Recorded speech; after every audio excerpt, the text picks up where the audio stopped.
السلام عليكم ورحمة الله وبركاته.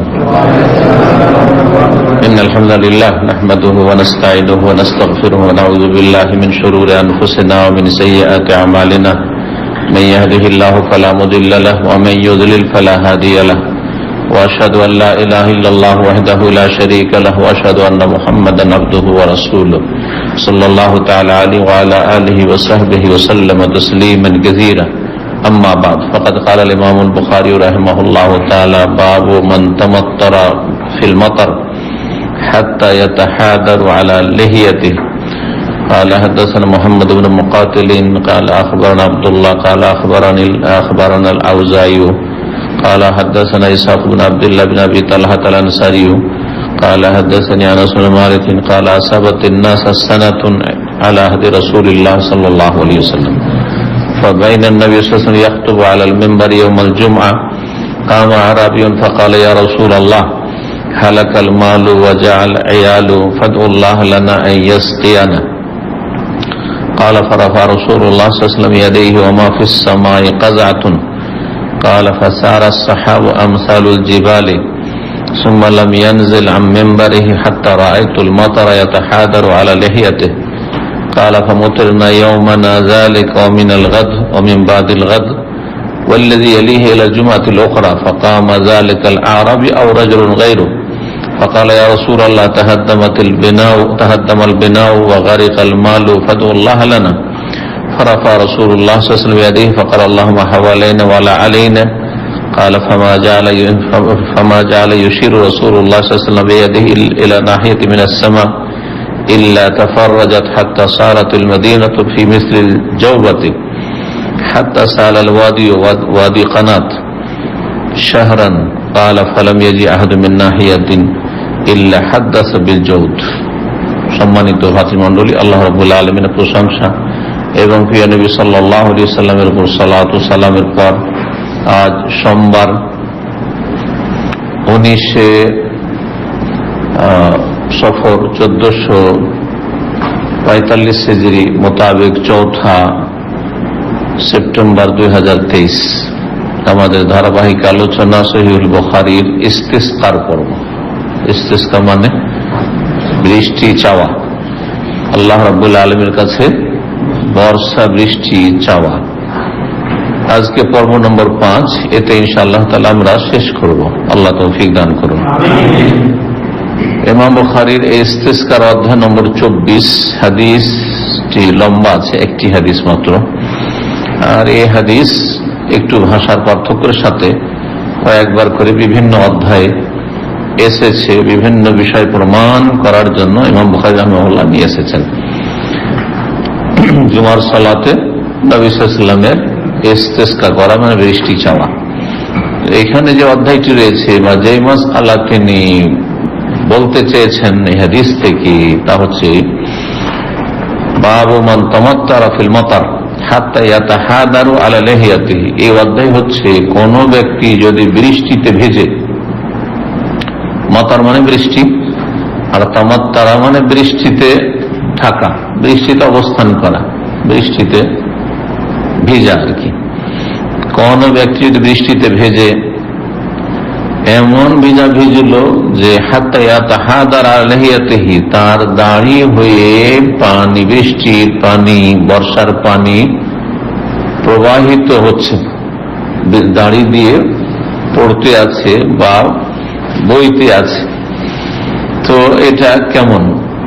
এক কথায় বৃষ্টির পানিতে ভিজা, বৃষ্টির পানিতে গোসল করা এবং বৃষ্টির পানিতে ইচ্ছা করে ভেজা। একদম অনিচ্ছায় কিন্তু যে বাইরে ছিলেন, উপায় নেই, তখন ভিজে গেলেন, সেটা ভিন্ন বিষয়। কিন্তু ইচ্ছে করে বৃষ্টির পানিতে ভেজা, এটা কেমন, এ কথা প্রমাণ করতে চেয়েছেন। নবী সাল্লাল্লাহু আলাইহি ওয়াসাল্লাম জুমার খুতবার অবস্থায় ভিজেছেন। জুমার খুতবার অবস্থায় খুতবা ছাড়েননি। আর যদি এমন হয় যে কোনো ব্যক্তি ফরজ সালাত শুরু করেছে, খুতবার চাইতে গুরুত্বপূর্ণ হচ্ছে ফরজ সালাত, জুমার খুতবার চাইতেও। খুতবার সময় নবী সাল্লাল্লাহু আলাইহি ওয়াসাল্লাম ভিজেছেন, তাহলে আপনি ফরজ নামাজ শুরু করেছেন আর বর্ষা বৃষ্টি শুরু হয়েছে বাইরে কোথাও, যে জায়গায় আপনার উপরে বৃষ্টিতে বাঁচার মতো কোনো কিছু নেই, তাহলে আপনি ভিজুন, অসুবিধা নেই। ভিজতে থাকুন, কিন্তু আপনি সালাত ছাড়তে পারবেন। এ হচ্ছে অধ্যায়। এমনিতে বৃষ্টির পানিতে ভেজা বরকত, বিশেষ করে প্রথম বর্ষণ যেটা হচ্ছে, নবী সাল্লাল্লাহু আলাইহি ওয়াসাল্লামের আজকে হাদিস দ্বারা প্রমাণিত যে যখন বৃষ্টি শুরু হতো তখন নবী সাল্লাল্লাহু আলাইহি ওয়াসাল্লাম খোলা আকাশে নেমে যেতেন, মানে বাড়ি থেকে, ঘর থেকে বাইরে নেমে যেতেন এবং শরীরে যে কাপড় আছে সেগুলোকে একটু করে সেঁটে নিতেন। গায়ে হাতের কাপড় এইভাবে সেঁটে নিলেন, উঠিয়ে নিলেন। যদি গামছা থাকে, চাদর থাকে তো সরিয়ে নিলেন, তো জুব্বা ছিল তো হাত উঠিয়ে নিলেন, আস্তে উঠিয়ে নিলেন। সাহাবীরা জিজ্ঞাসা, ইয়া রাসূলুল্লাহ, এটা কেন করলেন আপনি, কেন করলেন? বললেন যে এই যে বৃষ্টিটা আসছে আল্লাহর পক্ষ থেকে আসছে, যে রহমত। বৃষ্টিকে কোরআন কারীমের ভাষায় রহমত বলা হয়েছে। বৃষ্টি যদি প্রয়োজন মোতাবেক হয়, পরিমাণটা যতটা মানুষের প্রয়োজন, আল্লাহর জমিনের জন্য প্রয়োজন, কৃষকদের জন্য প্রয়োজন, ততটা যদি হয় তাহলে রহমত আর রহমত। পানি ছাড়া কোন প্রাণী বাঁচবে না, কোন উদ্ভিদ জন্মাবে না। সে পানি জমিনের তলার পানি হোক আর আকাশের পানি হোক। জমিনের তলার পানি কতদিন থাকবে যদি আকাশকে পানি না হয়তো? আজকেও শুনলাম আফ্রিকার কেনিয়াতে দুর্ভিক্ষ, দীর্ঘ সময় ধরে বছরকে বছর বৃষ্টি নাই, দুর্ভিক্ষ, অনাহারে মানুষ মারা যাচ্ছে। এখনকার খবর তো এটা আপনি অসম্ভব মনে করিয়েন না যে এটা শুধু আফ্রিকাতে হচ্ছে, আমাদের দেশে হবে না। আল্লাহর আযাব হতে পারে, এমন অনাবৃষ্টি সেটা আল্লাহর আযাব। আবার এত বৃষ্টি যেমন আমাদের দেশের বৃষ্টি, এত বৃষ্টি যে নদী নালা, খাল বিল, মাঠ ঘাট সবকিছু ভরে, বাড়ি ঘর সব ডুবে যাচ্ছে, বন্যা প্লাবিত হয়ে যাচ্ছে, ওটাও আযাব। তো বৃষ্টির রহমত যদি সেটা প্রয়োজন মোতাবেক হয়, আল্লাহ রাব্বুল আলামিন যেন আমাদের জন্য তাকে রহমত করেন, আযাব যেন না হয় সেটা। তো নবী সাল্লাল্লাহু আলাইহি ওয়াসাল্লাম বলেন, ইন্নাহু হাদিসু আহদিন বিরাব্বিহি বা বিরাব্বিহি। এই যে বৃষ্টির পানিটা এখনই বর্ষণ হচ্ছে, সদ্য বর্ষণ হচ্ছে, এটি বৃষ্টির মালিকের পক্ষ থেকে এক্ষুনি সদ্য এসেছে, সরাসরি আল্লাহর পক্ষ থেকে, আল্লাহর এসেছে। যখন আল্লাহর পক্ষ থেকে রহমত হয়েছে, তো আমি পছন্দ করি সেটা আমি গায়ে হাতে একটু মাখি, গায়ে হাতে সে বৃষ্টি পড়ুক। সেজন্য বৃষ্টি পড়তে মাত্র দৌড় দিয়ে ভিতরে ঢুকে গেলেন, এটা কিন্তু ভালো না, একটু ভিজে। আপনি গোটা গোসল করার মতো ভিজবেন না, আবার পুরো কাপড় চোপড় ভিজাবেন না, ঠিক আছে, একটু ভিজেন, রহমত বরকতটা হাসিল করেন, আর তারপরে আপনি ভিতরে চলে যান। কিন্তু কিছুটা অন্তত প্রথম বৃষ্টি এসছে একটু ভিজে যাওয়া ভালো। 1033 নম্বর হাদিস বর্ণনা করেছেন আনাস বিন মালিক রাদিয়াল্লাহু তাআলা আনহু কাল, তিনি বলছেন, আসাবাতিন নাস সানাতুন আলা আহদি রাসূলিল্লাহ সাল্লাল্লাহু আলাইহি ওয়াসাল্লামের আমলে জনগণের ওপর দুর্ভিক্ষ দেখা দিল।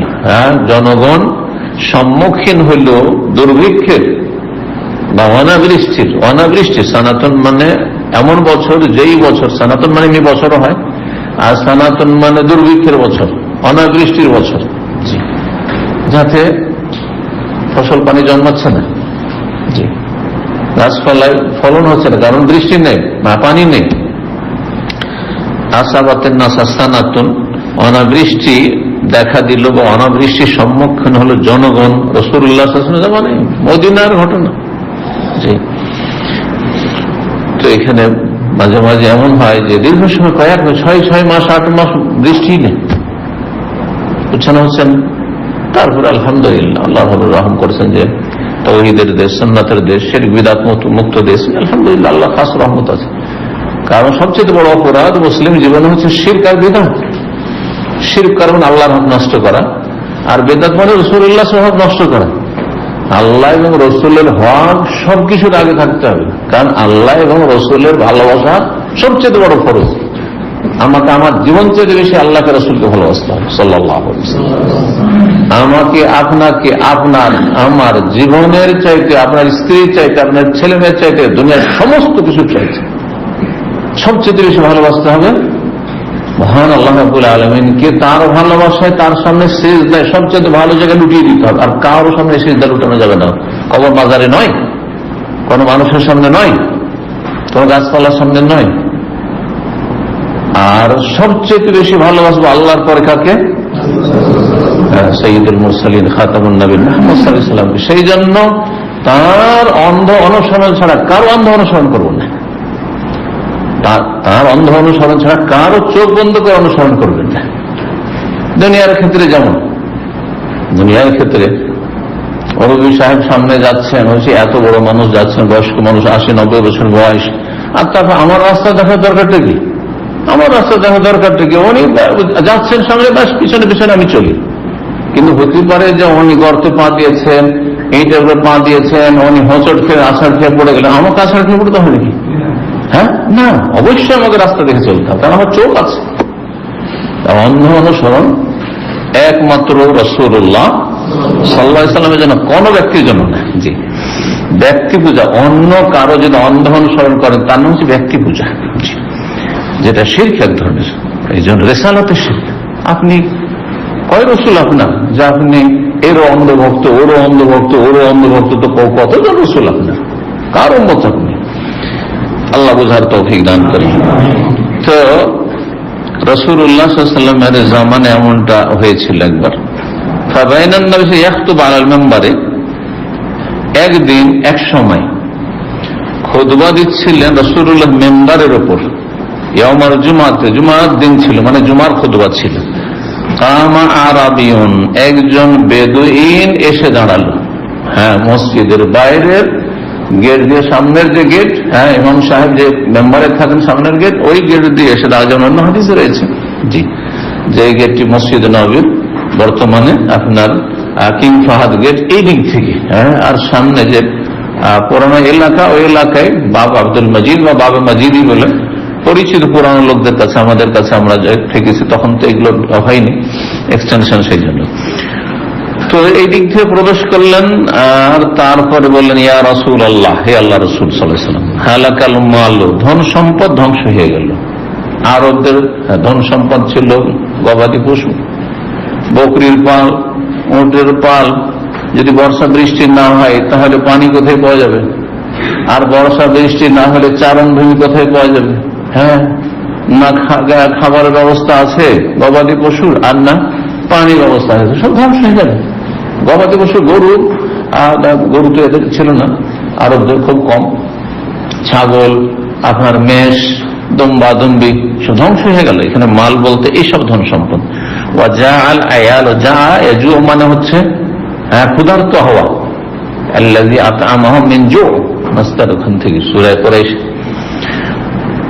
আর আয়াল হচ্ছে পরিবার, আয়াল বলা হয় পরিবার। পরিবার, হ্যাঁ, অনাহারে মরে যাচ্ছে, খাবার দাবার নেই মানুষের। যদি ফসল না হয় তো কোথেকে খেতে পারে? সুতরাং আল্লাহর কাছে আমাদের যেন দোয়া করুন, যেন আল্লাহ আমাদেরকে বৃষ্টির পানি দান করেন, আমাদেরকে পানি দান করেন, মানে বৃষ্টি দান করেন, দোয়া করেন। কথা বলছেন বাইরে থেকে এক লোক, কোন সময়? খুতবা চলাকালীন, নবী সাল্লাল্লাহু আলাইহি ওয়াসাল্লামের সাথে। আর নবী সাল্লাল্লাহু আলাইহি ওয়াসাল্লাম তার কথা শুনছেন, কোন রকমের আপত্তি করছেন না। এই খুতবা চলছে, তুমি কথা বলছো কেন? এখান থেকে বোঝা গেল মাসলা ইস্তেমবাদ। এই হাদিস থেকে অনেক মাসাইল ইস্তেমবাদ করেছেন আইম্মায়ে কেরামগণ, উলামায়ে কেরামগণ। কারণ একটি হচ্ছে যে খুতবা চলাকালীন যদি প্রয়োজন হয়, জরুরি হয়, বিনা প্রয়োজন না, বিনা প্রয়োজনে এমনি এমনি গেলেন, খুতবা চলছে আর একজন, ইমাম সাহেব কেমন আছেন, সালাম আলাইকুম, ভালো আছেন, না মোটেই না, আপনার সালাম দেওয়ার জায়গা এটা না, ঠিক আছে। কিন্তু প্রয়োজন, বাইরে কোনো সমস্যা, হ্যাঁ, কোন একটা এমন কিছু আছে যেখানে জানাবার প্রয়োজন রয়েছে ইমাম সাহেবকে, কোন একটি দরখাস্ত তার কাছে আরজি রয়েছে, বলতে হবে এ বিষয়ে যাতে করে আলোচনা হয় বা দোয়া করা হয় ইত্যাদি, জরুরি দোয়ার বিষয়টি। কারণ এটি শুধু একজন ব্যক্তির গরজ না, দোয়া হচ্ছে দুই রকম চাওয়া। এক হচ্ছে ব্যক্তি গরজের দোয়া, চান ইমাম জুমার খুতবা দিচ্ছেন আর আপনার মা অসুস্থ, ইমাম সাহেব বা খতিব সাহেব আমার আম্মা যেন দোয়া করি, না বলবেন না এটা করবেন না, তাহলে তো সবাই এরকম বলা শুরু করবে, ঠিক না? কিন্তু যদি সেটি সবার কল্যাণে হয়, বা অধিকাংশ মানুষের কল্যাণ হয়, তাহলে অবশ্যই একজন প্রতিনিধিত্ব করবে, সবাই তার কথা বলবে না, একজন। তো প্রয়োজনে কথা বলা যাচ্ছে, মাসলা জানা গেল। আর একটি মাসলা জানা গেল যেসব প্রয়োজনগুলি সাধারণদের প্রয়োজন, মানে জনসাধারণের, সবাই সে প্রয়োজনে শরীক, আমারও প্রয়োজন, আপনাদের প্রয়োজন, বর্ষা বৃষ্টি, তাই না? এই ক্ষেত্রে একজন প্রতিনিধিত্ব করা যথেষ্ট, একজন প্রতিনিধিত্ব করা যথেষ্ট। আমাদের পক্ষ থেকে একজন কথা বলছেন যথেষ্ট, এই না যে সবাইকে বলতে হবে, অথবা তার হ্যাঁ হ্যাঁ হ্যাঁ হ্যাঁ হ্যাঁ করে হইচই করবেন না, একজন বললো যথেষ্ট।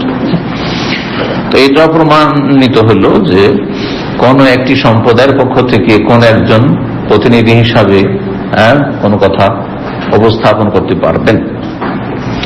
নবী সাল্লাল্লাহু আলাইহি ওয়াসাল্লাম শুনলেন, তার মানে বৈধতা দিলেন। কালা, তারপরে বর্ণনাকারী বলছেন, আনাস ফারাফা রাসূলুল্লাহ ইয়াদাইহি, দুই হাত উঠিয়ে দেন রাসূলুল্লাহ সাল্লাল্লাহু আলাইহি ওয়াসাল্লাম। ওয়া ফিস সামায়ে কাযাতুন, তখন যেই সময় দুই হাত উঠিয়ে দোয়া করতে লাগলেন, ওই সময় আকাশে কোন একটি মেঘের টুকরো পর্যন্ত ছিল না, এতটুকু পর্যন্ত মেঘ ছিল না আকাশে, নীল আকাশ, শুধু কোনো মেঘ নেই। হাত উঠিয়ে দোয়া করলেন রাসূলুল্লাহ সাল্লাল্লাহু আলাইহি ওয়াসাল্লাম। বোঝা গেল যে বৃষ্টি চাওয়ার যদি দোয়া হয়, ইস্তিসকা মানে বর্ষা বৃষ্টি চাওয়ার দোয়া হয়, তাহলে হাত উঠিয়ে ইমাম সাহেব দোয়া করবেন, আর হাত উঠিয়ে মুক্তাদিরা দোয়া করবেন, যেমন সালাতুল ইস্তিসকার হাদিসে, গত আলোচনা, জুমার দিনের আলোচনায় হাদিস এবং হাদিস আর অধ্যায় এটা এসছে। অধ্যায় নম্বর 22, আমরা এখন আছি কিসে? 24 নম্বরে। অধ্যায় নম্বর 22, বাবু রাফুল ইমাম ইয়াদাহু ফিল ইস্তিসকা। এই অধ্যায় হচ্ছে ইস্তিসকা ইমামের হাত উঠানো। আর 21 নম্বর অধ্যায় হচ্ছে বাবু রাফিন নাস আইদিয়াহুম, জনগণ অন্যরা যারা আছে তারাও হাত উঠাবে মাল ইমামের সাথে ইস্তিসকা, বৃষ্টি চাওয়া হইলে। তো বৃষ্টি চাওয়ার দোয়ায় ইমাম হাত উঠিয়ে দোয়া করবেন, আর যারা উপস্থিত রয়েছেন তারাও সে জুমার খুতবার সময় হোক অথবা ইস্তিসকার সালাতে হোক হাত উঠিয়ে দোয়া করবেন। কিন্তু অন্য কোন সময় দোয়া করা, সম্মিলিত মোনাজাত করা নবী সাল্লাল্লাহু আলাইহি ওয়াসাল্লাম থেকে একদিনও প্রমাণ নেই, একদিনও প্রমাণ। ফরজ নামাজের পরে অথবা মাহফিলের পরে, আজকে মাহফিল শেষ করলাম, হ্যাঁ দোয়া, তারপরে ইফতার পার্টিতে ইফতার করছেন সাহাবায়ে কেরামদেরকে নিয়ে, চলো সব সম্মিলিত একসাথে আমি দোয়া করি, তোমরা আমিন আমিন বলো, না, কখনো এগুলো করেননি। তো যতটা নবী সাল্লাল্লাহু আলাইহি ওয়াসাল্লাম করেছেন ততটা করবেন, তার বেশি করবেন না। এটি হচ্ছে নবী সাল্লাল্লাহু আলাইহি ওয়াসাল্লামকে অনুসরণ করা, তার পেছনে পেছনে চলে, এটা হচ্ছে আদব। বড় ব্যক্তির সাথে চলতে হলে কি করতে হয়? পেছনে পেছনে থাকতে হয়। অনেক দূরে বলেন, অনেক দূরে থাকলে বড় ব্যক্তির কোন প্রয়োজন হইতে পারে, তার নাকি হাতের নাগালে পাবে না, আর সামনে এগিয়ে চলে যাবেন বেয়াদবি করে, এটাও ঠিক নয়। এই দুটো কথা মনে রাখতে হবে। যারা বেদাত করে তারা সামনে এগিয়ে চলে, বেশি পণ্ডিত, যে নবী না করলে কি হবে, কাজগুলো তো ভালো, হ্যাঁ বেদাতে হাসান, বুঝতে পারছি। তো এইটা হচ্ছে বেয়াদবি। আর যারা নামাজ পড়েন না, হারাম খাচ্ছে, চুরি করছে, বেঈমানি করছে, ঘুষ খাচ্ছে, ফরজ ওয়াজিব আদায় করেন না, বেহায়া বেপরদা চলাফেরা করছে, যারা অনেক পিছিয়ে গেছে নবী সাল্লাল্লাহু আলাইহি ওয়াসাল্লাম থেকে।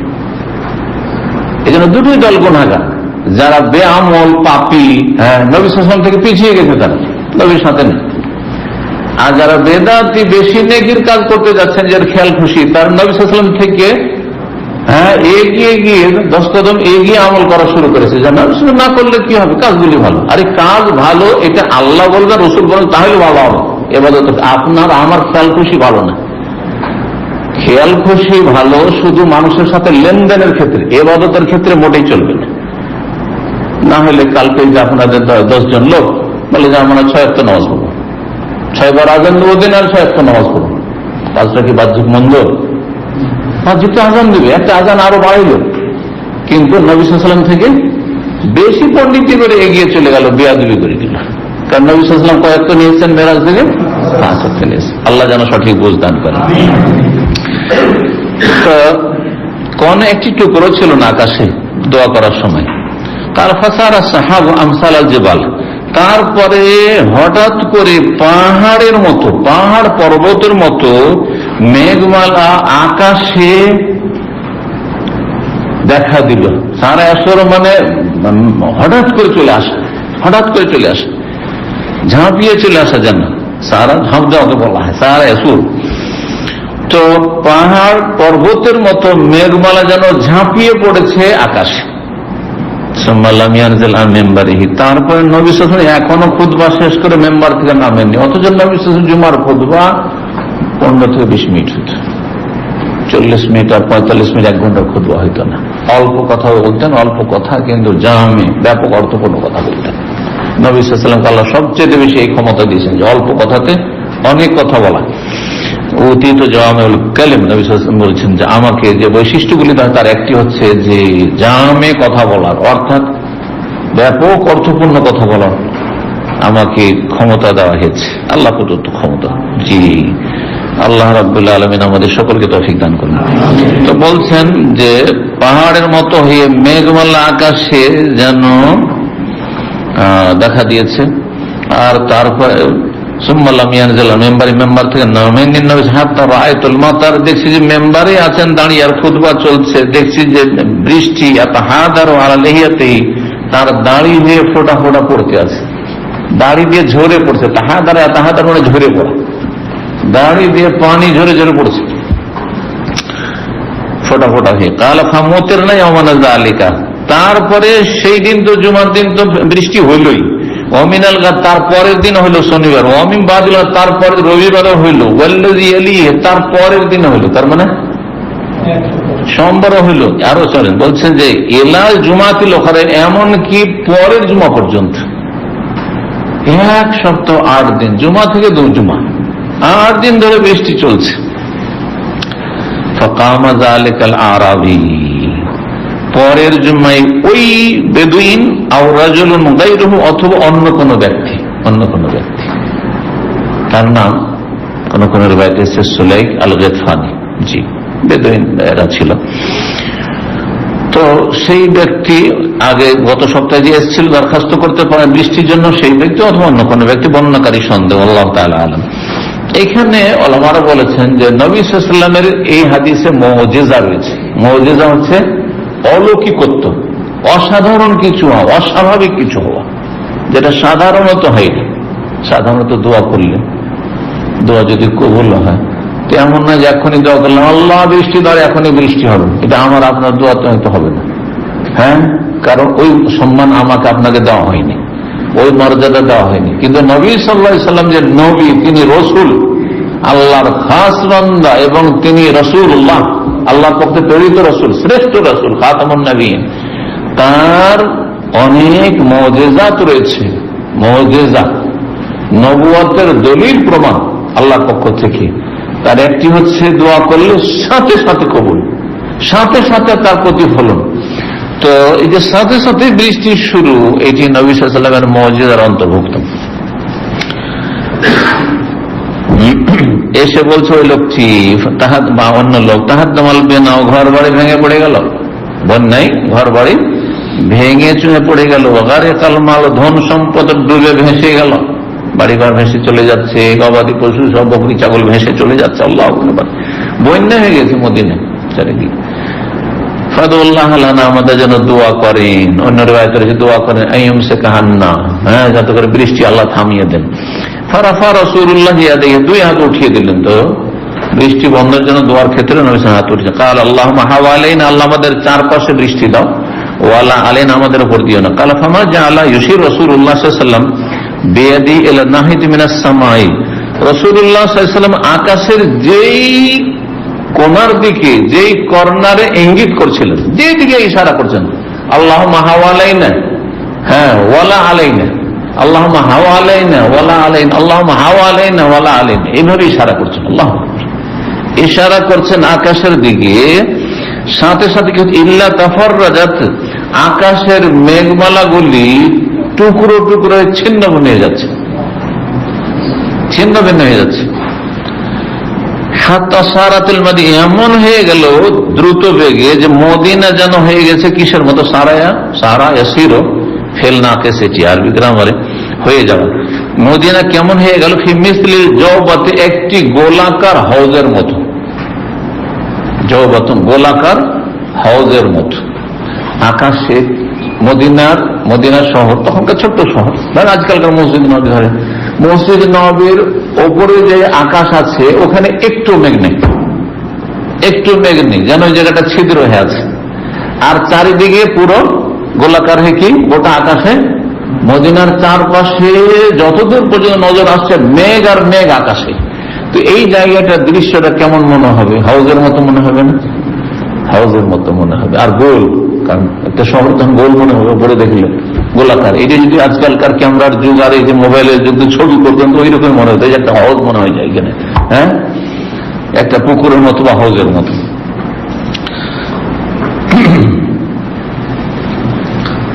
হাত্তা সালাল ওয়াদি, এমন বর্ষা বৃষ্টি হলো যে উপত্যকায় বন্যার মতো পানি প্রবাহিত হলো। সালা ইয়াসিল মানে সালা ইয়াসআলু মানে জিজ্ঞাসা করা, আর সালা ইয়াসিল দ্বারা মানে হচ্ছে প্রবাহিত হওয়া, বয়ে যাওয়া।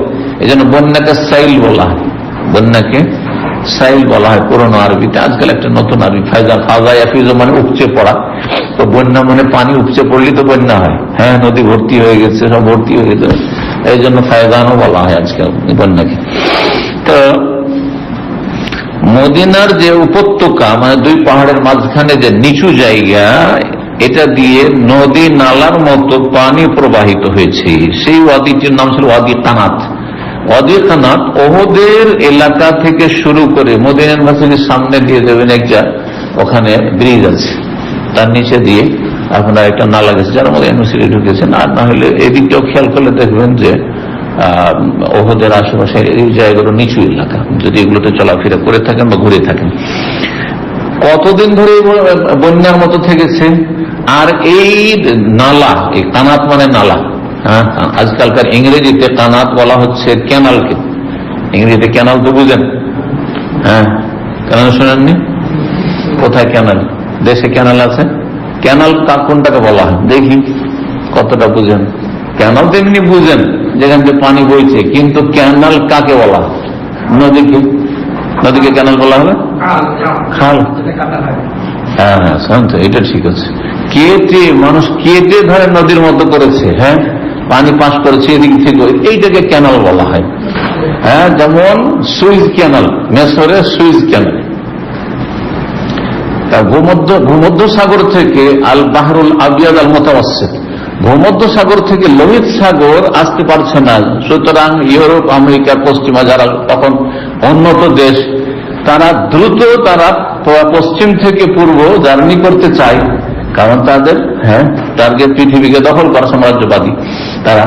তো তখন তারা করলো মিশরের সুইজ ক্যানাল তৈরি করলো, যার ফলে শর্টকাট রাস্তা, অনেক দূর ঘুরে আসতে হয়তো এই সাগর থেকে ওই সাগরে আসতে, তো সহজ ভূমধ্য সাগর থেকে এইদিকে এসে লোহিত সাগর থেকে, লোহিত সাগর থেকে এসে ভারত মহাসাগরে পড়ে গেল সহজে। তখন ভারত পৌঁছে গেল, কারণ বিশ্বের যখন ভারত দখল করলো। সুইজ ক্যানাল নাম শুনেছেন নিশ্চয়ই, কিন্তু রহস্য অনেকে জানেন না এটা। তো এই ওয়াদি কানাত যেটি মদিনার উপত্যকা, সেটি দিয়ে পানি বন্যার মতো প্রবাহিত হয়েছিল শাহরান, 1 মাস ধরে। কত পানি জমেছিল যে 1 মাস ধরে সেখানে পানি প্রবাহিত ছিল। জি, অথচ বালির দেশ, তাড়াতাড়ি পানি টানে, হ্যাঁ, আর বানা বৃষ্টি বেশি, বছরে 2-4 বারই কখন হয়তো একটু বৃষ্টি হয়, আর এখানে তো মুষলধারে বৃষ্টি তো খুবই কম। তো বলছেন কালা, বর্ণনাকারী বলছেন, মানে আনাস ফালাম ইয়াজি আহাদুমিন নাহিয়াতিন, মদিনার আনাস কানা যে কোনো জায়গা থেকে যে কোনো ব্যক্তি মদিনায় আগমন করত ওই সময়টাই, ইল্লা হাদাসা বিল জাওদি, এসে প্রবল বৃষ্টির কথা বা মুষলধারে বৃষ্টির কথা সবাই আলোচনা করত। যে যেখান থেকে আসছে, উত্তর, পূর্ব, দক্ষিণ বা পশ্চিম, যেখান থেকে আসুক না কেন মদিনায়, মদিনা আসলে তোমাদের এলাকার কি খবর? আরে প্রচুর বৃষ্টি হয়েছে, আর এমন বৃষ্টি হয়েছে না, সব ভাসিয়ে দিয়েছে। সবাই গল্প, শুধু মানুষের মুখে এই গল্প। তার মানে মদিনার বাইরেও প্রচন্ড বৃষ্টি হয়েছিল ওই সময়। 25 নম্বর অধ্যায় বলছেন বাবুন, এই অধ্যায় হচ্ছে এজাহাব্বাতির রিহ, যদি ঝড়ো হাওয়া প্রবাহিত হয় তাহলে আপনি একজন মুসলিম হিসাবে আপনার করণীয় কি? রিহ মানে হচ্ছে এমন বাতাস, এমন ঝড়ো হাওয়া যাতে আযাব রয়েছে বা আযাবের সম্ভাবনা রয়েছে। হয় আযাব আছে আর না হলে আযাবের সম্ভাবনা আছে। এই শব্দটি সাধারণত যেটি ভালো উপকারী হাওয়া নয়, উপকারী বাতাস নয়, বরং যেটা অপকারী বাতাস সেটাকে বলা হয়। তখন তো রিয়াহ, কোরআনে কারীমের ভাষায় দুটো শব্দে পার্থক্য করা হয়েছে। রিয়াহ বলা হয় উপকারী বাতাসকে, বাতাস দুই রকম আছে, উপকারী আর অপকারী। আল্লাহ রিয়াহা, আল্লাহ সেই সত্তার নাম যিনি ঝড়ো বাতাস পাঠিয়ে থাকেন, কিন্তু রিয়াহ মানে উপকারী বাতাস। যেই বাতাস হচ্ছে শুভ লক্ষণ কিসের, যে এখন বৃষ্টি হবে। কিন্তু যেই বাতাসে ঘর বাড়ি উড়িয়ে নিয়ে চলে যায়, মানুষের মাল সামান উড়িয়ে নিয়ে চলে যায়, মানুষের ক্ষয়ক্ষতি হয়, গাছপালা ভেঙে পড়ে যায়, এটাকে রিহ বলা হয়, সেটাকে রিয়াহ বলা হয় না।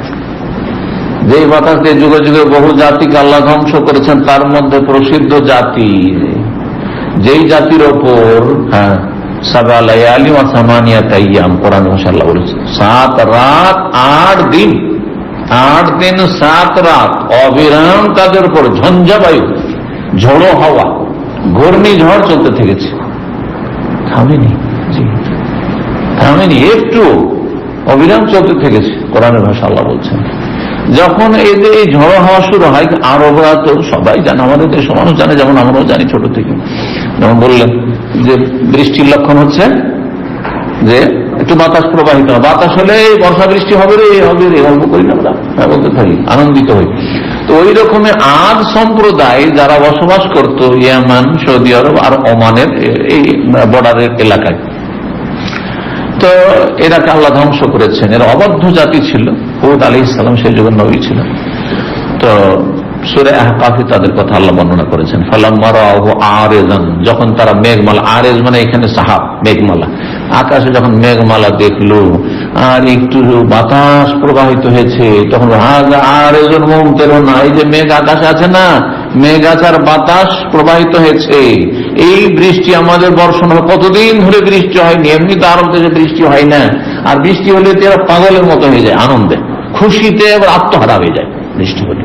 প্রাচীন যুগ থেকে বহু কাহিনী আছে, আমরা সাহিত্য বহু কাহিনী পড়েছি, বৃষ্টি হলে এরা পাগলের মতো হয়ে যায়। আমরাও দেখছি আরবদের থেকে, বৃষ্টি হলে এরা বাইরে থাকবেন না, আমাদের বৃষ্টি হলে মানুষ ভিতরে পালান, বাড়িতে ঢুক, বাড়িতে ঢুক, ভিজে যাবে, ভিজে যাবে, শুধু বাচ্চারা হয়তো খেলা করে গোসল করে, এটা আলাদা। কিন্তু এদের বড় লাভ দিয়ে বাইরে নেমে যায় রাস্তাঘাটে, ভিজার জন্য, কারণ এটা বিরল জিনিস তাদের জন্য, বড় নিয়ামত এটা। যে মানুষ নিয়ামতের মূল্যায়ন কখন করে, যখন সেটার অভাব থাকে। আজকে খাদ্যের অভাব নেই, সেজন্য এই নিয়ামতের কদর নেই, কিন্তু এক সময় এতটা ভাত পাওয়া যায়নি, ডেইলি একবার ভাত পাওয়া যায়নি, মানুষ শুকনো কিছু থেকে খেয়ে থেকেছে, ডাল রুটি খেয়ে থেকেছে, আর কত হয়ে থেকেছে, তখন এতটা ভাত পেলে কি একটা শান্তি, এই নিয়ামতের কদর ছিল। তো মানুষ এইরকমই, মানুষের স্বভাব। তো যাই হোক, এরা যখন দেখলো যে একটু বাতাস চলছে আর আকাশে মেঘমালা আছে, বলে আর এই যে আকাশে মেঘ আছে না, মুমতিরুন, বৃষ্টি হবে, খুশির শেষ নাই। আল্লাহ বলছেন যে বাল হুয়া মাস্তাজালতুম, ওই যে তাড়াহুড়া করছিলে, আর ওই যে হুদ আলাইহিস সালামকে চ্যালেঞ্জ করছিল যখন, তখন হুদ তোমাকে মানি না, তোমার আল্লাহকে মানি না, তোমার ধর্ম মানি না, কি হবে দেখিয়ে দাও তো দেখি, কত পারো। এই যে তাড়াহুড়া করছিল আযাবের জন্য, রিহুন, এতে ঝঞ্ঝা বায়ু রয়েছে, ঝড় হাওয়া রয়েছে, ঘূর্ণিঝড়, ফিহা আযাবুন আলীম, এতে মর্মান্তিক শাস্তি তোমাদের জন্য নেমে আসছে, থামো, একটু থামো, অপেক্ষা করো শুধু। আল্লাহু আকবার, যে শুরু হলো ঝড়, অবিরাম ঝড়। তো নবী সাল্লাল্লাহু আলাইহি ওয়াসাল্লামের আদর্শ কেমন ছিল, কোন ঝড় হাওয়ার আভাস পেলে, এই মর্মে দুটো হাদিস পরপর দুটো অধ্যায় এসছে।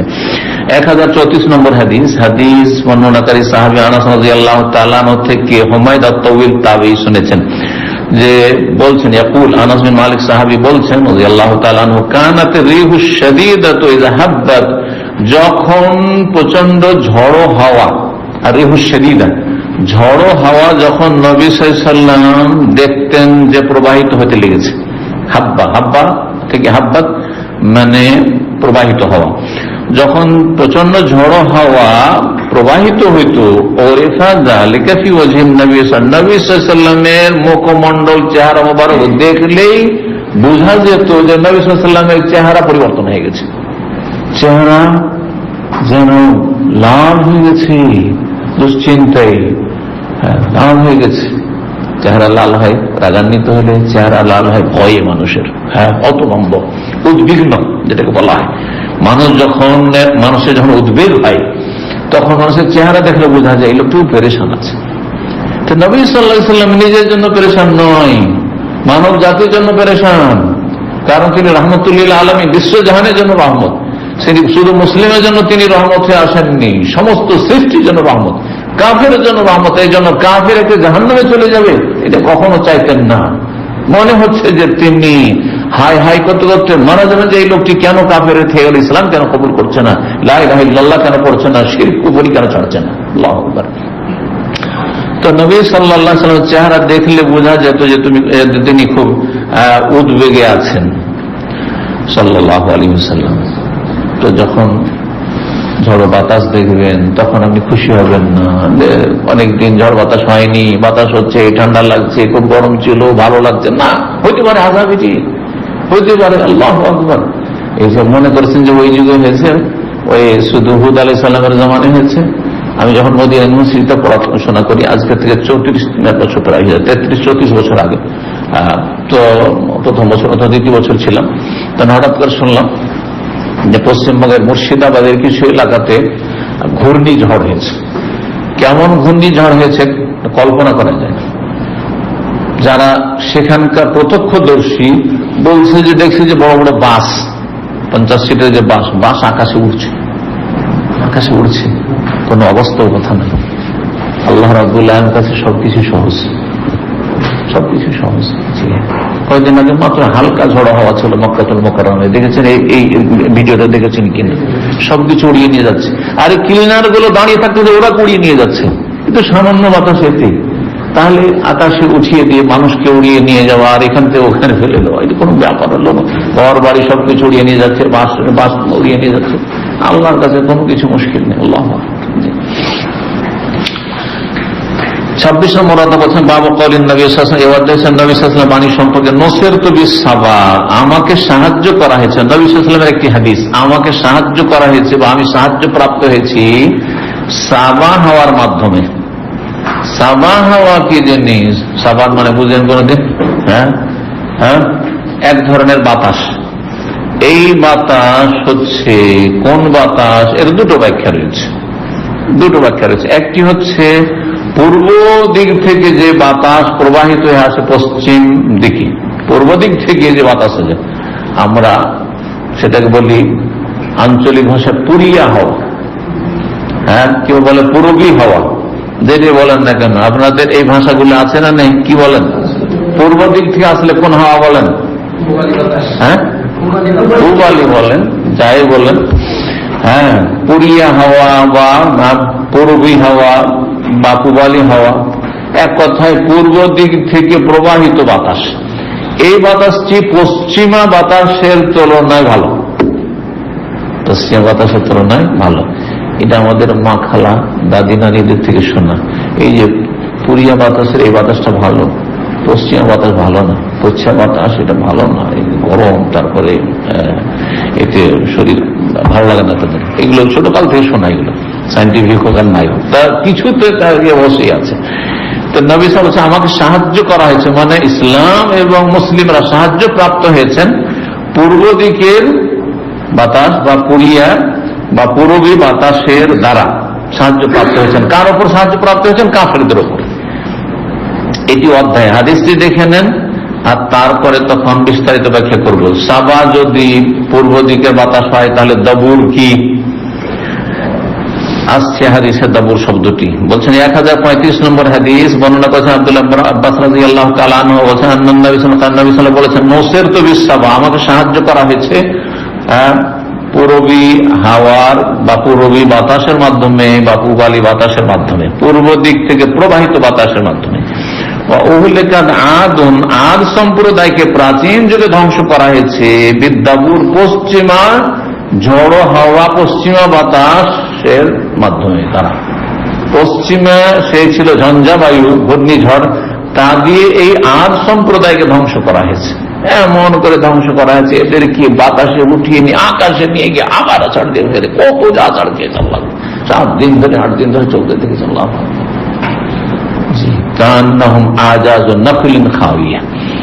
তারা শারীরিক গঠনগুলি তাদের সবচেয়ে বেশি, মানব জাতির ইতিহাসে কোরআনে যা পাওয়া যায় যে সবচেয়ে তারা লম্বা ছিল, উঁচা ছিল, আর বড় দেহ বিশিষ্ট ছিল। তো যখন তারা আছাড় খেয়ে খেয়ে মরে হালাক হয়ে সব একবারে সমূলে বিনাশ, কেউ বাঁচেনি, সব ধ্বংস হয়ে গেছে। একমাত্র নবী আর নবীর অনুসারী খুব কমই ছিল, সব কাফের ধ্বংস হয়েছে। তো তারা যে পড়েছিল ঝড় থামার পরে কান নাম আজাজ ও নাখলিন, মনে হচ্ছে যে এগুলি হচ্ছে ওই খেজুরের কাণ্ডগুলি। হ্যাঁ, খেজুরের গাছের যে বডিটা আছে কাণ্ডের মতো খাওয়াবি। আর কেমন কাণ্ড, কারণ ওদের তো প্রাণ নেই, এমন কাণ্ড যে যার ভিতরে কোনো শক্তি নেই, ভিতরে কাঠ নেই, শুধু ওপরের খোলটা আছে শুধু। হ্যাঁ, ওপরের খোলটা আছে। খাওয়াবিয়া মানে খালি, খাওয়াবিয়া মানে খালি, শূন্য কাণ্ডের মতো। সাবার মাধ্যমে পূর্বী বাতাসের মাধ্যমে আমাকে সাহায্য করা হয়েছে, আর আদ সম্প্রদায়কে পশ্চিমা বাতাস দিয়ে ধ্বংস করা হয়েছে। তাহলে দবুর মানে তাহলে হয়ে গেল কি, তার সাবার বিপরীত দবুর মানে পশ্চিমা বাতাস। এটি হচ্ছে প্রসিদ্ধ ব্যাখ্যা। দ্বিতীয় ব্যাখ্যা হচ্ছে যে মদিনা মনোমরা আছে, কারণ নবী সাল্লাল্লাহু আলাইহি ওয়াসাল্লাম হাদিসটি মদিনায় বলেছেন, ঠিক আছে, কথা বলেছেন হাদিসটি মদিনায় বলেছেন। আরেকটি কথা এখানে বলি হাদিসের প্রেক্ষাপট, তাহলে আরো বুঝতে সুবিধা হবে। নবী সাল্লাল্লাহু আলাইহি ওয়াসাল্লাম এই হাদিসটি বলেছেন খন্দকের যুদ্ধের পরে। খন্দকের যুদ্ধে যে আরব যতগুলি কাফের বংশ ছিল সবগুলি এসে মদিনার অবরোধ করেছিল, ঘেরাও করেছিল, যে এবার মদিনার কিছু রাখবো না, মুসলিমদের একটাও রাখবো না, সব শেষ করে দেবো, এবার সবকিছু শেষ করে আসবো, আর এই ঝামেলা বরদাস্ত করা যাবে না। সব যুক্তি করে এসেছিল, শুধু মক্কার কাফের আসেনি, মক্কা, তারপরে এইদিকে রিয়াজ আর এই সন্ন্যাসী এলাকার 10,000 গেট শোনেন, আর তারপরে চারিদিকে থেকে মানে বহু দল বাহিনী আর কি, সমস্ত কুফরি শক্তি, হ্যাঁ জোট, জি কুফরি জোট, তারা মদিনার অবরোধ করেছিল। সূরা আহজাবে, এই সূরা আহজাবের নামই হচ্ছে সূরা আহজাব, কারণ এই খন্দকের যুদ্ধ পরীক্ষা খননের যুদ্ধ। খন্দক মানে পরীক্ষা, যেহেতু পরীক্ষা খনন করা হয়েছিল সেই জন্য এই যুদ্ধের নাম হচ্ছে খন্দকের যুদ্ধ, গাজওয়াতুল খান্দাক। আর এই যুদ্ধ বহু দল বিশিষ্ট কাফের সেনা দল এসেছিল মদিনা ঘেরাও করার জন্য, এবং মদিনা তারা অবরোধ করেছিল, সেই জন্য হিজবের বহু বচন আহজাব, গাজওয়াতুল আহজাব, আহজাবের যুদ্ধ বলা হয়। তো এই যুদ্ধে অবরোধ করে থাকে আর বারবার চেষ্টা করতে থাকে মদিনায় ঢোকার জন্য। ঢুকে গেলেই তারপরে তখন মদিনার ভিতরে গিয়ে ঘর বাড়িতে শিশু নারীরা এসে তাদের আক্রমণ শুরু করবো, আর বাইরে থেকে আক্রমণ, ভিতর থেকে দুই দিক থেকে আক্রমণ হয়, তখন আর মুসলিমরা সামলাতে পারেন না। কিন্তু আল্লাহ রাব্বুল ব্যর্থ করলেন, কিন্তু তারা যাচ্ছে না, এরকম সময় হয়ে যাচ্ছে কিন্তু যাচ্ছে না। তখন আল্লাহ রাব্বুল আলামিন সূরা আহজাবের আয়াত নম্বর 9 সে বিষয়টি বর্ণনা করেছেন যে আল্লাহর নিয়ামত যে তোমাদের উপরে মুসলিমরা কত রয়েছে ইমানদার, স্মরণ করো। ঈদ আরসাল আলাইহিম রিহান ওয়া জুনুদান লাম তারাউহা, জি যখন কাফের সেনা দল তোমাদেরকে অবরোধ করেছিল তখন তাদেরকে পরাজিত করার জন্য তোমাদের পক্ষে সম্ভব ছিল না, আমি ঝড়ো বাতাস পাঠালাম, আর এমন ফেরেশতা মালায়েকা সেনাবাহিনী পাঠাইলাম, তারা যাদেরকে তোমরা এই চোখ দিয়ে দেখতে পাচ্ছিলে না, তারাও ছিল তোমাদের সাথে, আর ঝড়ো বাতাস। আর তারপরে তাদের যতগুলো তাঁবু ছিল সব উড়ে চলে গেল, আর তারপরে খাবার দাবার রসদ যা ছিল সব ছিন্ন ভিন্ন কোথায় যে উড়ে নিশ্চিন্ন হয়ে গেল। আর এত ধুলো বালি উঠলো, আর তাদের চোখ মুখ নাকে সবকিছু ঢুকে আর কিছু দেখতেই পায় না, এই অবস্থা হয়ে গেল, দেখতে পায় না। শেষে নিরুপায় হয়ে তারা সব ছত্রবন্ধ হয়ে পালিয়ে গিয়েছিল, যে আর থাকা সম্ভব না। এবার আল্লাহ সাহায্য করেছেন। এরা যে এসেছিল এই দৃশ্যলা তুলে ধরেছেন, এই যাও মিন ফাওকিকুম, ওপর দিক থেকে এসছে, মিন আসফালা মিনকুম, নিচের থেকে, চারিদিক থেকে এসে আরবের চারিদিক থেকে কুফরি শক্তি করে তোমাদের ঘেরাও করেছিল। আল্লাহ রাব্বুল আলামিন তোমাদের সাহায্য করেছেন। তো এই সাহায্য ছিল কিসের মাধ্যমে? পূর্ব দিক থেকে প্রবাহিত ঝড় হওয়ার মাধ্যমে। খন্দকের যুদ্ধে আমাকে আর আমার সাহাবায়ে কেরামদেরকে, মুসলিমদেরকে সাহায্য করা হয়েছে কিসের মাধ্যমে? পূর্ব দিকে প্রবাহিত সাবা ঝড়ো বাতাসের মাধ্যমে। আর আদ সম্প্রদায়কে প্রাচীন যুগে ধ্বংস করা হয়েছে পশ্চিমা বাতাস। আর একদল ব্যাখ্যা করেছেন যে কথাটি বলতে গেছিলাম, কিন্তু আবার আগেরটাতে ফিরে এসেছি। সেটা হচ্ছে যে যেহেতু হাদিসটা কথা বলেছেন নবী সাল্লাল্লাহু আলাইহি ওয়াসাল্লাম মদিনা বলেছেন, খন্দকের যুদ্ধের পরে বলেছেন, মদিনা থেকে কিবলামুখী হয়ে দাঁড়াইলে সামনের দিকে কি পড়বে? উত্তর না দক্ষিণ? দক্ষিণ। পেছন দিক কি পড়বে? উত্তর। পেছন দিক থেকে যে বাতাস কিবলামুখী হয়ে দাঁড়াইলে, অর্থাৎ মদিনা থেকে বা মদিনার দিক থেকে দাঁড়ালে পেছন দিক থেকে যে বাতাস প্রবাহিত হয় তার নাম হচ্ছে সাবা, মানে উত্তরা বাতাস। যেটা আমরা ওটাকে বলি উত্তরা বা উত্তরা, উত্তরা বাতাস বা উত্তরা বাতাস, উত্তরা ঝড়। উত্তরা বাতাস দক্ষিণ বাতাসের তুলনায় উপকারী। সাবা হচ্ছে তাহলে উত্তরা বাতাস, আর দাবুর হচ্ছে তার বিপরীত, যেটা আপনি যখন দাঁড়াবেন মদিনা কিবলামুখী তখন সামনের দিক থেকে যে বাতাসটা আপনার মুখে লাগবে, চেহারা লাগবে, সেটা অর্থাৎ দক্ষিণ বাতাস। দক্ষিণ বাতাস দিয়ে ধ্বংস করা হয়েছে আদ সম্প্রদায়কে, আর উত্তরা বাতাস দিয়ে আমাদের সাহায্য করা হয়েছে খন্দকের যুদ্ধে। এটাও কেউ কেউ ব্যাখ্যা করেছেন, আল্লাহ তাআলা আলাম। 27 নম্বর অধ্যায় বা উনি অধ্যায় হচ্ছে মাকিলা, যা বর্ণিত হয়েছে হাদিসে এসেছে। ফিস জালাজেলে, জালাজেল জিলজালের বহু বচন। জিলজাল মানে ইযা যুলজিলাতিল আরদু জিলজালা, জিলজাল মানে ভূমিকম্প। ভূমিকম্প সম্পর্কে যা বর্ণিত হয়েছে হাদিসে। ওয়াল আয়াত, আর বিভিন্ন আল্লাহর কুদরতি নিদর্শন সম্পর্কে। আয়াত আল্লাহর নিদর্শন সম্পর্কে, বা এখানে আয়াত মানে আয়াতুস-সা, কিয়ামতের লক্ষণ সম্পর্কে। এখানে আয়াত বলতে আয়াতুস-সা বা আশরাতুস-সা, আলামাতুস-সা। আয়াত মানে আলামত হয়, আয়াতের শাব্দিক অর্থ আলামত। তো কিয়ামতের আলামত বা কিয়ামতের লক্ষণ সম্পর্কে যা বলা হয়েছে ভবিষ্যৎবাণীতে নবী সাল্লাল্লাহু আলাইহি ওয়াসাল্লামের 1036 নম্বর হাদিস। হাদিস আবু রাদিয়াল্লাহু আনহু বর্ণনা করেছেন, বলছেন কালান নবী সাল্লাল্লাহু আলাইহি ওয়াসাল্লাম বলেছেন, লা তাকুমুস সাআতু, কিয়ামত অতদিন কায়েম হবে না, অতদিন কিয়ামত হবে না যতদিন পর্যন্ত হাত্তা ইউকবাদাল ইলম, ইসলামের জ্ঞান আল্লাহ কেড়ে না নেবেন, উঠিয়ে নেবেন। ভালো কোন আলেম থাকবে কমতে শুরু হয়েছে। হ্যাঁ, বড় বড় আলেমরা চলে যাচ্ছে, তাদের শূন্য স্থান পূরণ হয় না। এমন এক সময় হয়ে যাবে যে ইত্তাখাযান নাসর ওসান জহালা, এখন মুফতি সাহেব পাক্কা জাহেল, কিছুই জানেন না, কিন্তু খালি হাতে ফিরাবে না। সুতরাং নিজেও পথভ্রষ্ট আর জাতিকেও পথভ্রষ্ট করবে। আজকাল অধিকাংশ বক্তারা কিয়ামতের আলামত, আর বক্তাদের শ্রোতারা তার আগে কিয়ামতের আলামত। জাহেল সম্প্রদায়, আর জাহেল সম্প্রদায়ের কিচ্ছা কাহিনী শুনিয়ে তাদের ধন সম্পদ লুটে নিয়ে যাচ্ছে। এই কিয়ামতের লক্ষণ। কোরআন এবং হাদিসের ভালো জ্ঞানী আলেম যারা দলিল সহ কথা বলবে, প্রমাণ সহ কথা বলবে, এইরকম লোকের সংখ্যা কমে গেছে, আর কিছুদিনের মধ্যে কমে যাবে। কারণ মানুষ কিতাবের সাথে সম্পর্কহীন হয়ে গেছে, আজকাল বই কেউ পড়ে না। হ্যাঁ, যদি কিছু ইসলাম দেখতে হয় তো কি, একটা শেখ আছে প্রত্যেকের মোবাইলে মোবাইলে, শেখ গুগল, বুঝা গেছে? শেখ গুগল একটু সার্চ দিয়ে দিল, তাড়াতাড়ি পেলাম। এত কিতাব লাইব্রেরিতে পড়ার সময় কোথায়? হ্যাঁ, একটু সার্চ দিয়ে চলে আসলো যে এই টপিক সম্পর্কে কি আছে না আছে, ব্যাস। এই করতে করতে এমন হয়ে যাবে যে কিতাবের সাথে কোনো সম্পর্ক থাকবে না। সুতরাং কিতাব দেখতেই জানবে না যে কিভাবে হাদিসটা বের করে, কোন কিতাবে আছে হাদিসের সহি জয়ীফ, হাদিস সহি জয়ীফ কোথায় খুঁজে পাওয়া যায়, কিছু জানবে না, কোনো সম্পর্ক থাকবে না। কিতাবকে বিদায় করে দিচ্ছে। আজকাল দেখেন কত কিতাব আমাদের এখানে ইসলামিক সেন্টারে জমা করে যাচ্ছে, পুরোনো কিতাব। এইখানে বুঝেন যে কিয়ামতের আলামত কি ভাই, হাত্তা ইউকবাদাল ইলম, ইলম চলে আসছে সব বাড়ি বাড়ি থেকে, কিতাবগুলো সব ইসলামিক সেন্টারে জমা হয়ে যাচ্ছে। ইসলামী বই পুস্তক রাখতে চাইছে না।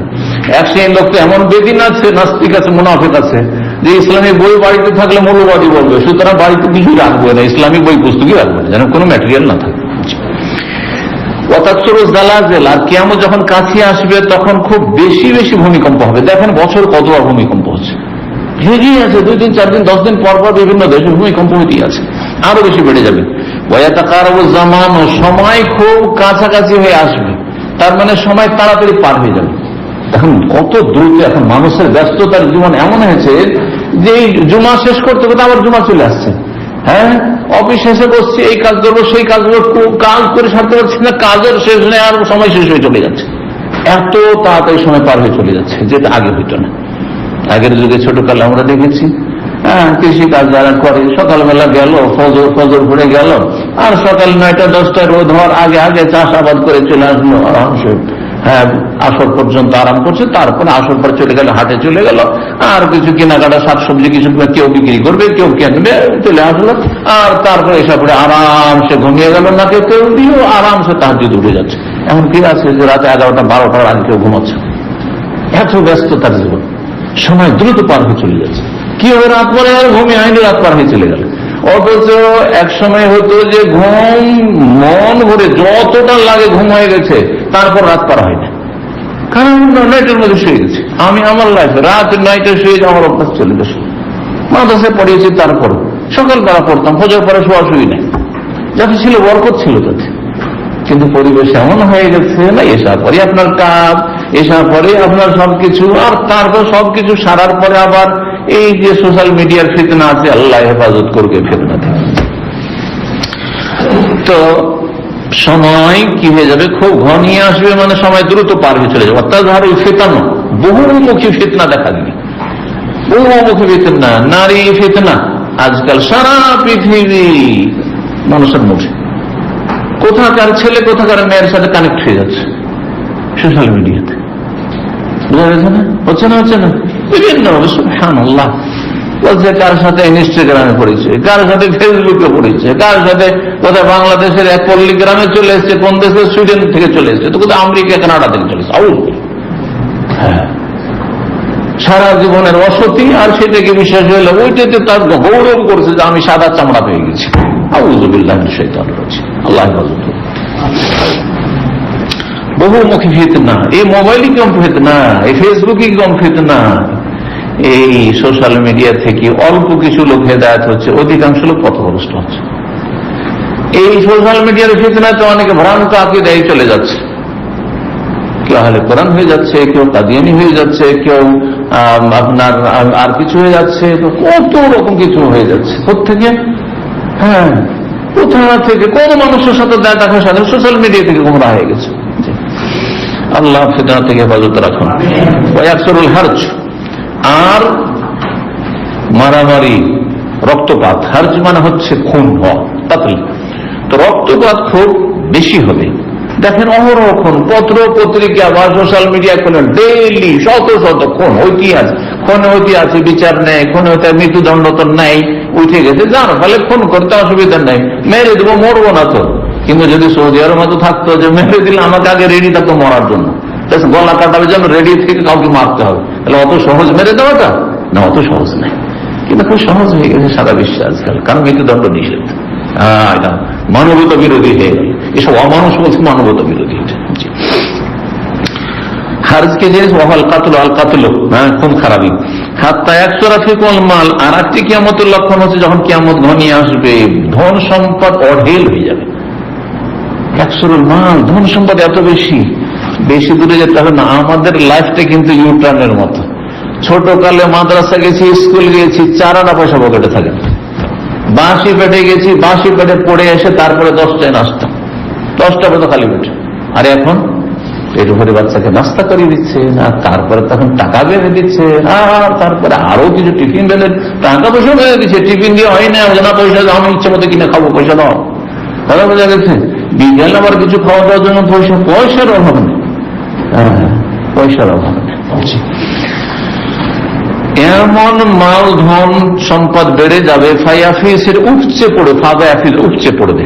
1037 নম্বর হাদিস বর্ণনা করছে। আচ্ছা, প্রশ্ন একটি থেকে যায়, আমাদের অধ্যায় চলছে, পর্ব চলছে কিসের? ইস্তিসকার, বৃষ্টি চাওয়া। তো বৃষ্টি চাওয়ার অন্যায়তে পর্বে আবার চলে আসলো কিসের কথা? 25 নম্বর অধ্যায় আসলো, যদি ঝড়ো হাওয়া বহে তাহলে আপনি একজন মুসলিম হিসাবে আপনি কি খুব খুশি হবেন না উদ্বিগ্ন থাকবেন? কি যদি আল্লাহর আযাব না হয়, আল্লাহর আযাব না, উদ্বিগ্ন চিন্তা করবেন আপনি। তওবা ইস্তেগফার করি, আল্লাহর কাছে মাফ চাই, দোয়া করি। এই জন্য নবী সাল্লাল্লাহু আলাইহি ওয়াসাল্লাম একটি দোয়া করতেন এবং দোয়া শিখিয়েছেন, যদি কোনো বাতাস হয় সেটা জানেন না যে তার পরিণাম ভালো না মন্দ, উপকারী হবে না অপকারী, সুতরাং কি দোয়া করবেন? কারো জানা আছে এই দোয়া? আল্লাহুম্মা ইন্নী আসআলুকা খায়রাহা ওয়া খায়রা মা ফিহা ওয়া খায়রা মা উরসিলাত ইলাইহি ওয়া আউযু বিকা মিন শাররিহা ওয়া শাররি মা ফিহা ওয়া শাররি মা উরসিলাত বিহি। হে আল্লাহ, এই যে বাতাস, এই যে হাওয়া, এই বাতাসের আমি কল্যাণ চাইছি। ওয়া খায়রা মা ফিহা, এতে যে কল্যাণ নিহিত আছে সেটা চাইছি, এই বাতাসে যা কল্যাণ আছে। ওয়া খায়রা মা উরসিলাত বিহি, আর যে কল্যাণ নিয়ে প্রেরিত হয়েছে বাতাস তোমার পক্ষ থেকে, সেই কল্যাণ চাইছি। ওয়া আউযু বিকা মিন শাররিহা, এই বাতাসের অনিষ্ট থেকে আশ্রয় চাইছি, পানা চাইছি।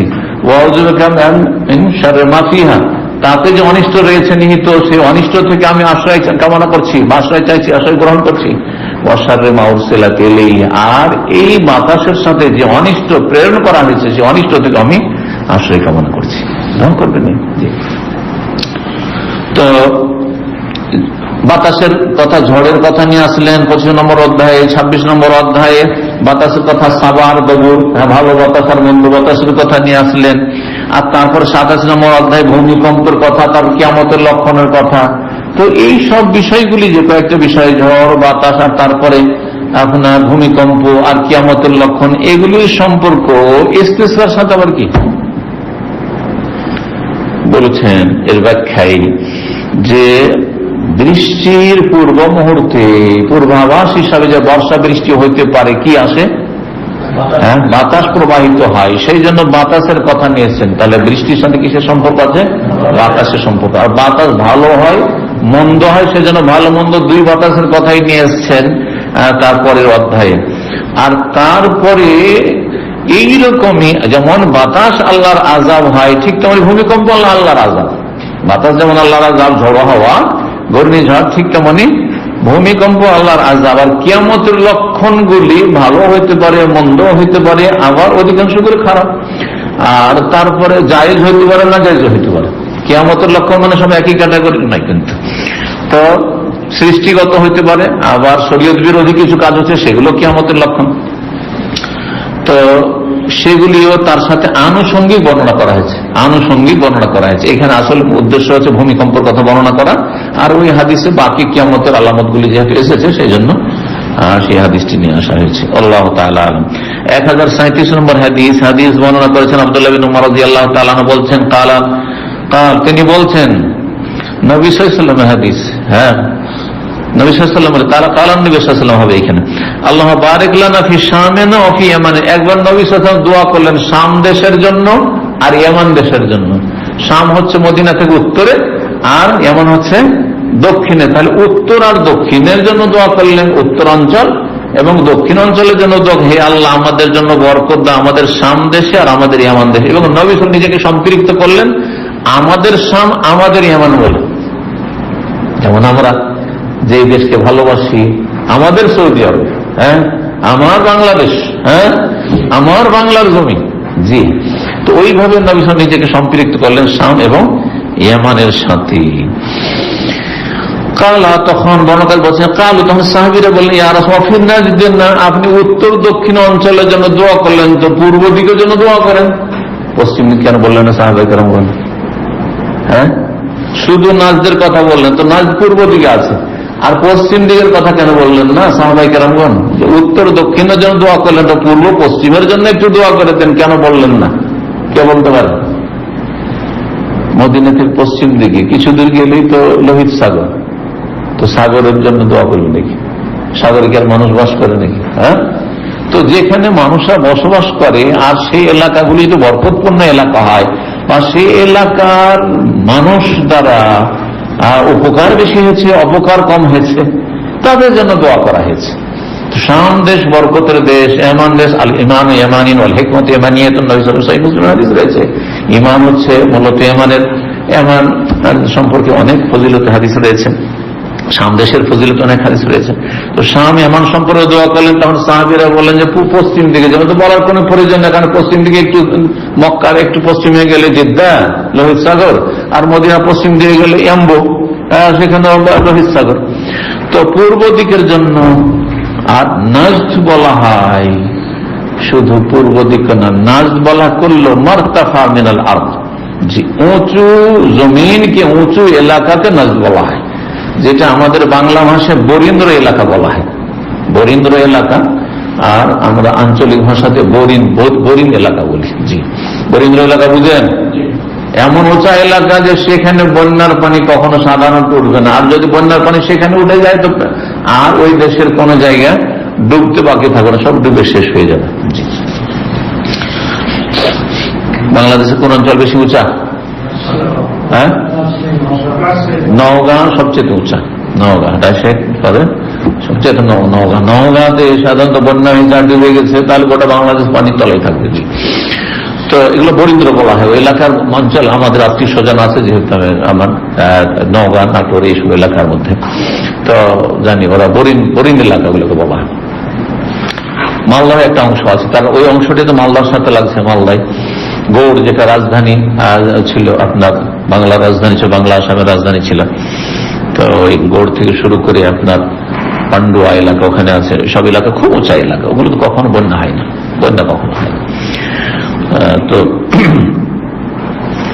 বলছেন সাহাবায়ে কেরামগণ বললেন অফি নাজদে না, আর আমাদের নাজদের জন্য একটু দোয়া করে দেন, আল্লাহ নাজদেও বরকত দাও, মানে উঁচা এলাকায় বরকত দাও। উঁচা এলাকাটা কোন দিকে ছিল? পূর্ব দিকে ছিল, পূর্ব দিকে ছিল, যেটা মদিনা থেকে পূর্ব দিকে আসার পরে শুরু হয় ধীরে ধীরে উঁচা হওয়া। কাসিম থেকে রিয়াজ এইদিকে উঁচা হইতে হইতে এই নাজদা লম্বা হয়ে চলে যায় একেবারে ইরাক পর্যন্ত। আর নাজদাকে আবার দুই ভাগে ভাগ করা হয়েছে, নাজদকে, উঁচা এলাকাকে দুই ভাগে ভাগ করা হয়েছে। ঐতিহাসিকরা যারা আরবের ভৌগোলিক জ্ঞান রাখেন তারা দুই ভাগে ভাগ করেছেন, বলছেন নাজদুল ইরাক আর নাজদুল হেজাজ।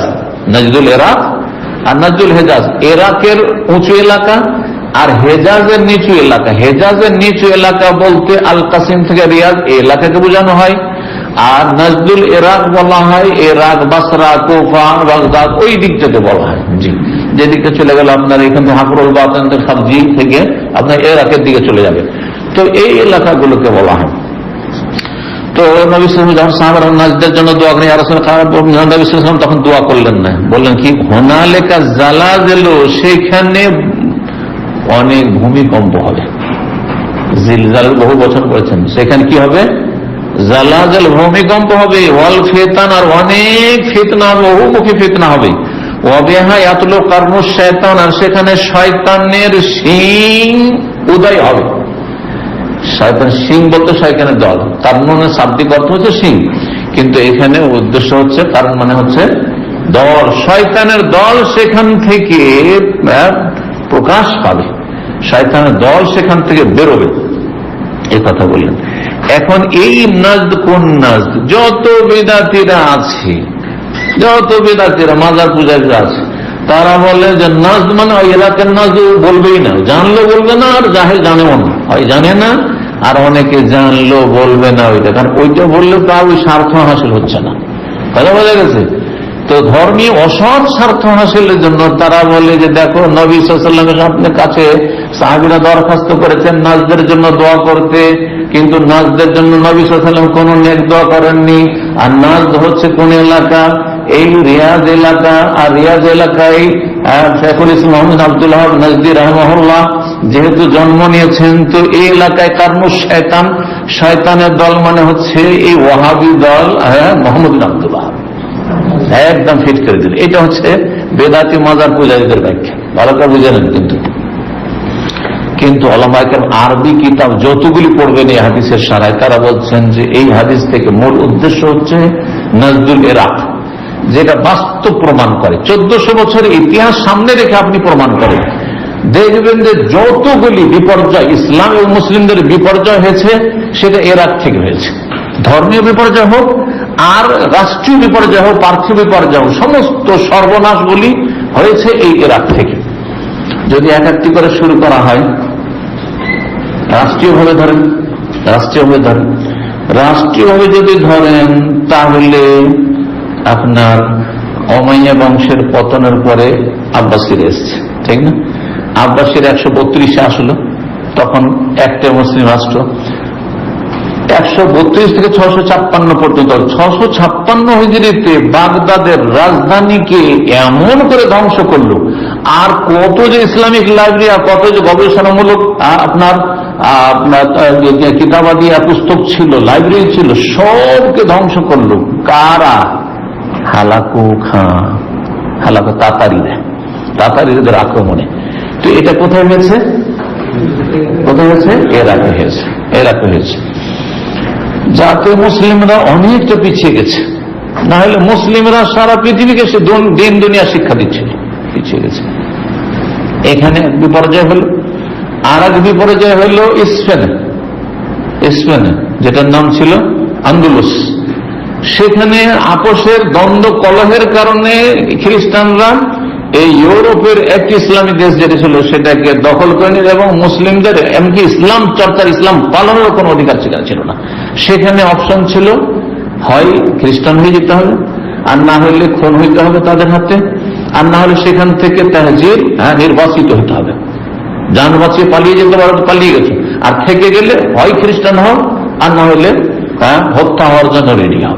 এই ছিল অবস্থা। এইভাবে মুসলিমদেরকে শেষ করা হয়েছে। এই দুটো বিপর্যয়ের কারণে মুসলিম জাতি ইহুদি খ্রিস্টানদের থেকে অনেক পিছিয়ে চলে গেছে।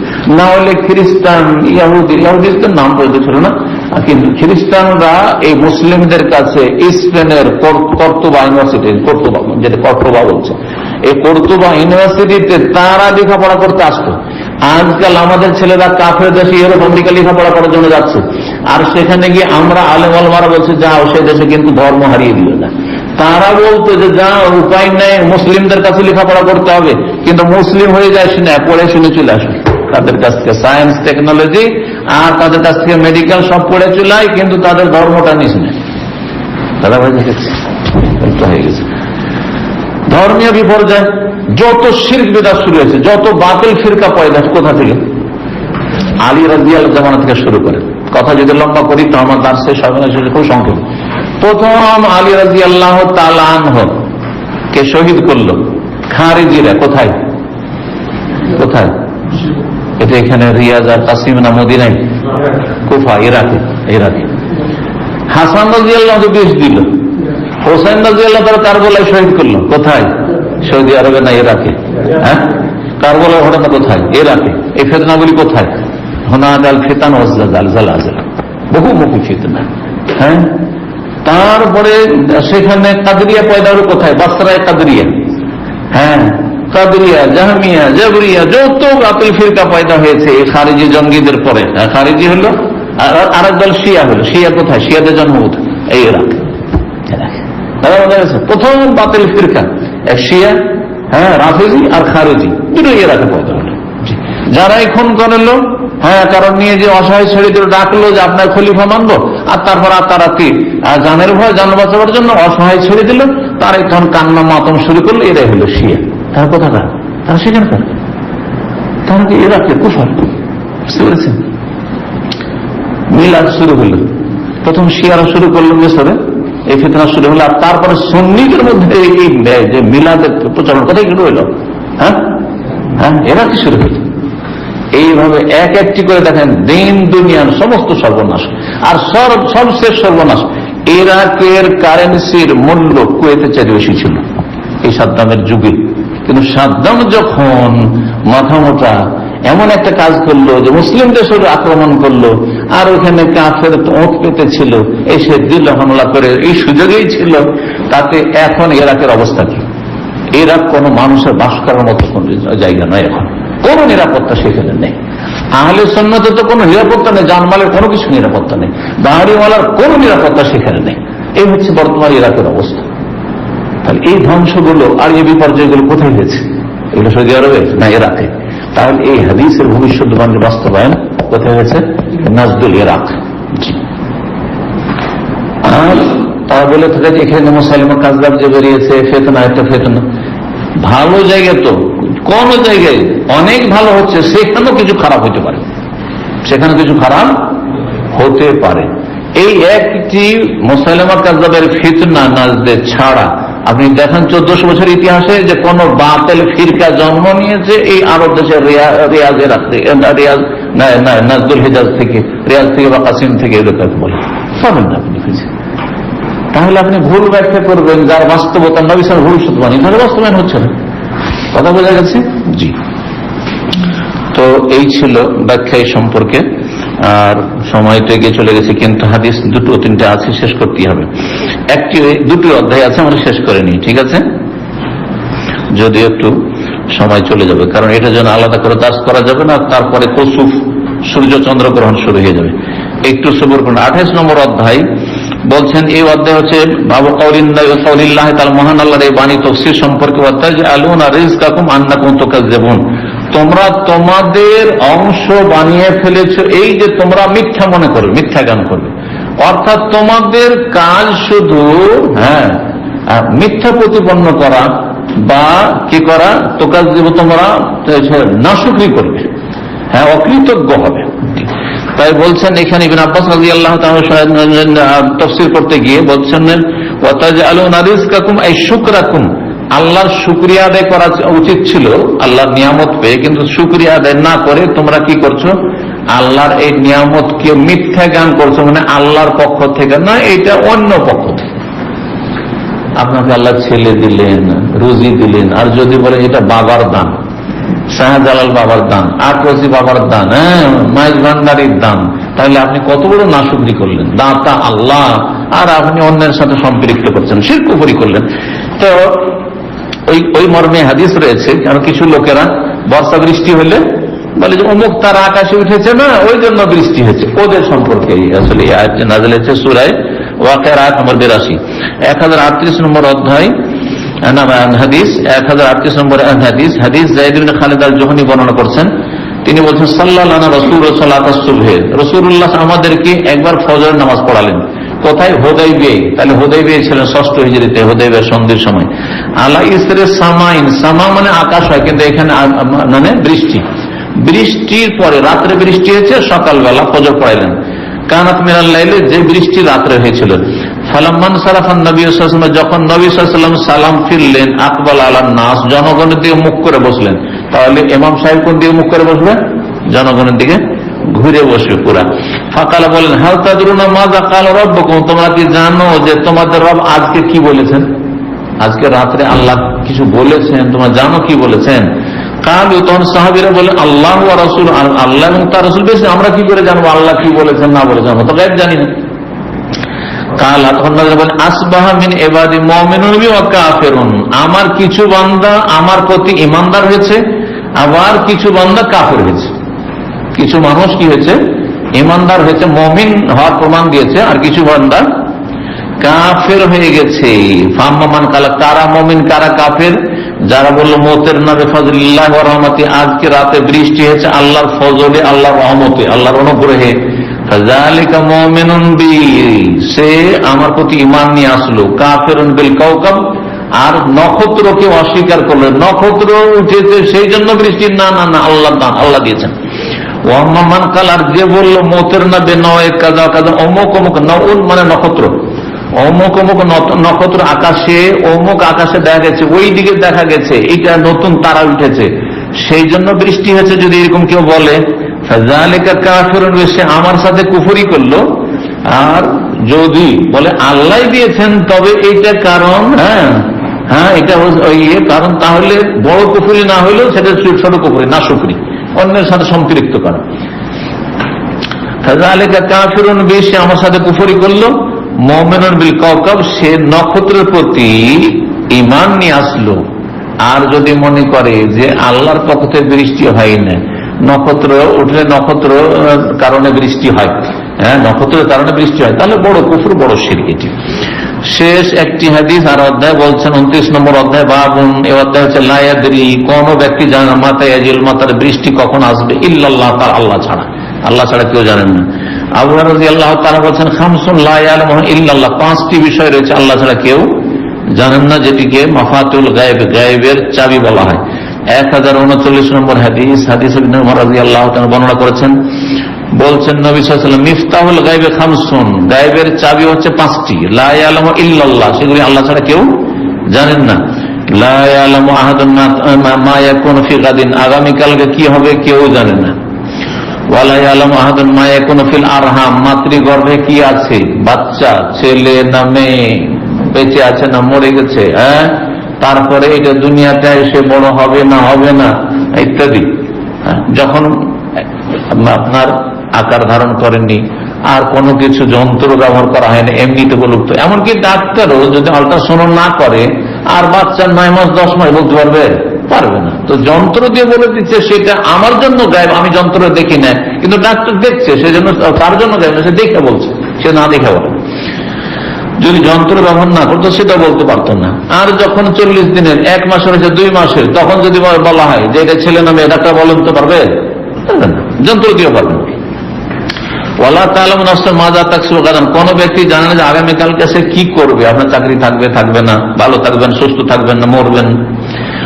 ওমা তাদরি নাফসুন বিআইয়ি আরদিন তামুত, কোন ব্যক্তি জানে না যে কোথায় মারা যাবেন, সৌদি আরবে মরবেন, সৌদি আরবে দীর্ঘদিন থাকলেন কিন্তু না, মরণ এখানে নেই, অন্য জায়গায়, মাত্র কয়েকদিন যেন সৌদি আরবে, এইখানে মরণ আছে, এখানে মরে গেল, আল্লাহ ছাড়া কেউ জানে না। ওমা ইয়াদরি আহাদুন মাতা ইয়াজুল মাতার, কোন ব্যক্তি জানে না যে বৃষ্টি যে কখন আসবে। এই বিষয়টি সূরা লোকমানের শেষ আয়াত, আয়াত নম্বর 34-এ আল্লাহ রাব্বুল আলামিন বর্ণনা করেছেন, ইন্নাল্লাহা ইনদাহু ইলমুস সাআ ওয়া ইউনাজ্জিলুল গায়থ ওয়া ইয়ালামু মা ফিল আরহাম ওয়া মা তাদরি নাফসুন মাযা তাকসিবু গাদান ওয়া মা তাদরি নাফসুন বিআইয়ি আরদিন তামুত ইন্নাল্লাহা আলিমুন খাবীর। এখানে আলোচনা শেষ করছি। ওয়া সাল্লাল্লাহু ওয়া সাল্লামা আলা নবিয়িনা মুহাম্মদ ওয়া আলা আলিহি ওয়া সাহবিহি আজমাইন।